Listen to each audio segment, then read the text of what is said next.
In the late 1800s, newspapers were the most powerful source of information in America, and no one understood that power better than William Randolph Hearst.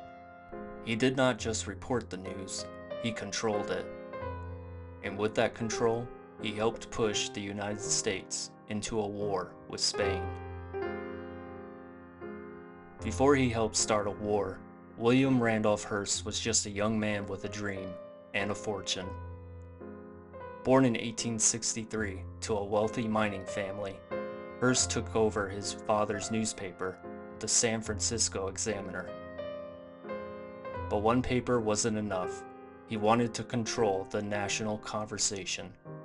In 1895, he bought the New York Journal and began building what would become a media empire. Dozens of newspapers, magazines, and later, radio and film companies. Hearst didn't believe in quiet reporting. He believed in bold headlines, emotion, and drama. His papers told stories that made people feel before they could think. This new kind of journalism was called yellow journalism. It blurred the line between truth and entertainment, and it gave Hearst enormous power. With his newspapers in millions of homes, he could shape opinions, create heroes and villains, and even influence government decisions. To many, he was a genius of media. To others, a dangerous manipulator. But one thing was certain. William Randolph Hearst understood that controlling the news meant controlling the story, and sometimes that story could start a war. By the late 1890s, Hearst had everything he wanted: money, fame, and power. But power needs a purpose, and Hearst found his in a small island, fighting for freedom just 90 miles from America's shores. For years, Cuban rebels had been battling Spanish rule.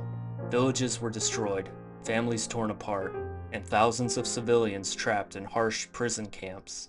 The suffering was real, but to Hearst, it was also a story. A story that could sell millions of papers. He sent reporters and artists to Cuba, ordering them to bring back tales of Spanish cruelty. And when there wasn't enough news, his papers simply made some. There's a story of a reporter in Cuba telling Hearst that there was no war for him to draw. Hearst replied with something like this. There is no war in Cuba. Signed, Wheeler. Any answer? Yes, dear Wheeler, you provide the prose poems. I'll provide the war. Day after day, headline after headline, Hearst's newspapers painted Spain as a monster and Cuba as a helpless victim. But the truth didn't matter as much as the feeling.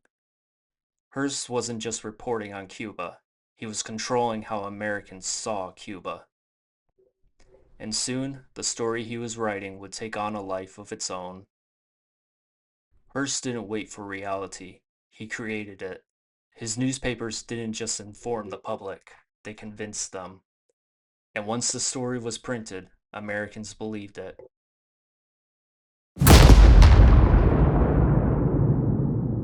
On February 15th, 1898, an American battleship, the USS Maine, exploded in the Havana harbor.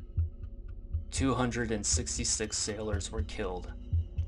No one knew what caused it, but Hearst didn't care about waiting for answers. His papers blamed Spain immediately, with headlines like, "Destruction of the warship Maine was the work of an enemy." There was no proof, but the public believed it. Across America, people were furious. They shouted, "Remember the Maine, to hell with Spain." Hearst's newspapers had turned public opinion against Spain. Even President William McKinley, who wanted peace, couldn't ignore the pressure. On April 25th, 1898, the United States declared war on Spain. It was a short war. Spain lost, Cuba was freed, and America became a world power. But the truth about the Maine came out much later. The explosion was likely caused by an accident. William Randolph Hearst didn't fire a single bullet, but with his newspapers, he changed history. He showed that controlling the story could be more powerful than controlling an army. By deciding what people read and what they believed, he could move a nation toward war. Today, that power still exists. Hearst's story isn't just about the past, it's a warning for today, because the ones who control the story often controls the truth.